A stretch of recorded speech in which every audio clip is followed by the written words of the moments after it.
So UFC Fight Night Manel Kape versus Asu Almabayev has just taken place, and this is my reaction to the entire card. So, looking at this card on paper, shout out Anthony Smith, it was fucking ass. I really was not looking forward to this. I thought it was dog shit like most UFC Fight Night Apex cards are, if we're being honest. I don't understand why the UFC are still in the Apex.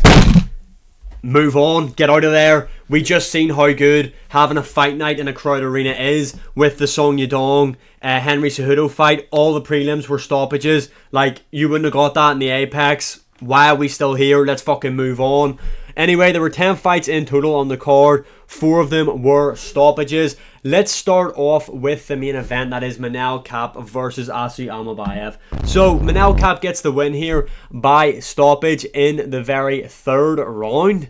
Asu Almabayev, obviously, it wasn't a short notice fight for him, but it was a change of opponent for both guys, obviously. Like, just think of what this main event could have been. Brandon Royval versus Manel Kape. Obviously, we know what happened. The UFC decided to not really use their fucking brain, and they took Steve Ercik, who's on a 2-fight losing streak, out of his fight with Asu Almabayev and put him in a number 1 contender fight, really, against the number 2 ranked Brendan Moreno, even though Steve Ercik's on a 2-fight losing streak coming off a KO loss. Manel Kape was meant to be fighting Brandon Royval to see who the number 1 contender was, but they give him Asu Almabayev, who's ranked below him.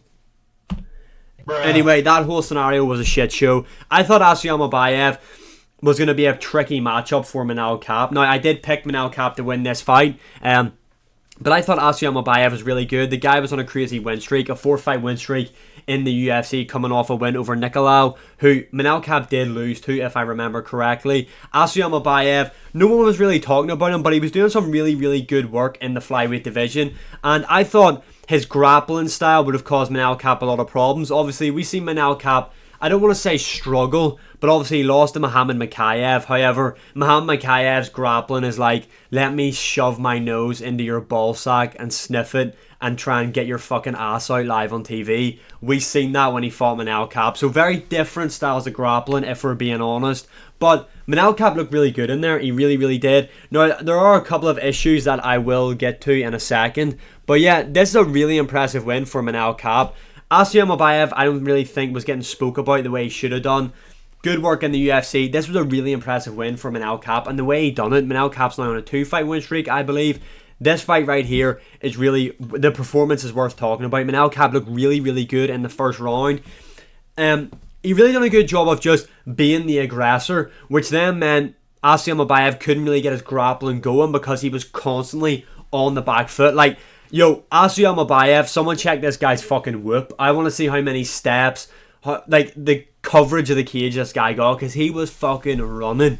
This guy was running for parts of this fight, but Manel Kape done a really, really good job of cutting off the cage, having Asu Almabayev constantly on the back foot, which really hindered Asu Almabayev in his grappling. And on the feet, Manel Kape is top tier striker in the flyweight division. Really, really good. I love how he constantly pretends like he's faking for a takedown that he's never ever going to go for, but fighters like Asu Almabayev, who would have a grappling advantage over him, always bite on the feints. They always bite for it. But that lead hand of Manel Kape was money, especially in the first round. I thought he looked really, really good in there, being able to just dictate and just outstrike, outwork. I'm pretty sure it was the first round that he busted up Asu Almabayev in there. Really, really good first round for Manel Kape. Round 2 starts, Asu Almabayev had a bit more, what would I say there? I don't want to say he won the second round, but he was a bit more in there, you know what I mean? He looked a bit better in the second round. I thought it was a bit close. He was catching Manel Kape more on the feet. Manel Kape, though, still doing a really good job,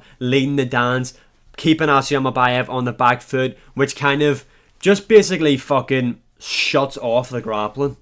Like, yo, Pereira, make sure you fucking implement this Manel Kape strategy against Magomed Ankalaev, who also actually isn't really a grappler. He is a boxer, but a lot of people seem to feel like Alex Pereira is just going to get completely out-grappled by the second coming of Khabib Nurmagomedov, even though Ankalaev isn't that. But we were sidetracked there. Yeah, so second round, pretty close. There was an eye poke there. Now, let's just get into the eye poke scenario. They were eye pokes. Now, I know the referee, Mike Beltran, I believe it was, looked at it and was like, no, that's fine. Manel Kape was going for like a slap, obviously, like an open palmed hit, but the way he was swiping, he was fucking, like, basically scraping Asu Amabaev's eye. Like, that there is an eye poke, in my opinion. I think you have to count that. Like, the guy's getting fucking bitch slapped, but he's, like, Manel Kape, it's obviously not intentional. I don't think Manel Kape's doing it intentionally, but he is scraping at the left eye of Asu Amabaev. He done it twice, and that's what led to the finishing sequence. Obviously, in round 3, he caught him with that strike. Asu Amabaev was going for, like, timeout. Referee was like, shut the fuck up and fight, boy. Manel Kape then started landing on him, teeing off on him. Asu Amabaev kept a high guard, had a lot of knees and strikes around the guard. Then bro just took off sprinting. Like, bro just took off sprinting to the other end of the cage. Very weird finish. Like, I don't think Asu Amabaev was out. Could have let it go a bit longer, to be honest. I don't really understand why it was stopped like that. The stoppage was very, very shitty, in my opinion. But I do think Asu Amabaev is very hard done by in this matchup. The guy literally got his fucking eye scraped twice on 2 separate occasions. What's next for Manel Kape? He got on the mic, said he's going to take the belt off either Pantoja or Kai France, which we kind of knew that fight was going to be next, but that kind of confirms it, even though it should be Merab versus Pantoja. But I spoke about that yesterday. I don't want to get worked up, you know what I mean? But yeah, anyway, so Manel Kape calls him out, says he's going to take the belt out of either one of them. It's going to be like taking candy off his daughter. Don't really know what he was going for there, but Manel Kape, very well spoken, very fun fight style. I think he would beat Kai France, to be honest. I don't think he beats Pantoja. Moving on, Cody Brundage versus Julian Marquez. What a fucking first round that was. Like, I'll hold my hands up and admit, I am an active Cody Brundage hater. Although I kind of started to warm to the guy when he fucking just threw Bo Nickel halfway across the cage at UFC 300. But this fight here was really, really fun. How Cody Brundage was the underdog going into this fight, I'm unaware, and I only really picked up on it. Now, it says it was like kind of even here, but Cody Brundage was an underdog going into this fight. I wish I'd have looked at it more, but just like quickly, Bet365, why have we changed the American odds? You can't get them anymore, like the plus and the minus. Fucking sort your shit out. Anyway, Cody Brundage, both guys were just swinging for the fences. Both guys' mouthpieces fell out. Cody Brundage got the win, well deserved. That was a fun one. Next up, Nasrat Haqparast versus Esteban Ribovic. Obviously, we remember his fight at UFC 306. Yeah, it was. Absolute fucking banger. This was another fun one. Haqparast plus 215 underdog. Underdog. I thought Ribovic was going to win. I thought he was very unfortunate not to win, although it was a close fight.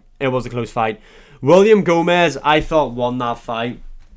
I'm not going to scream robbery. I'm not going to cry.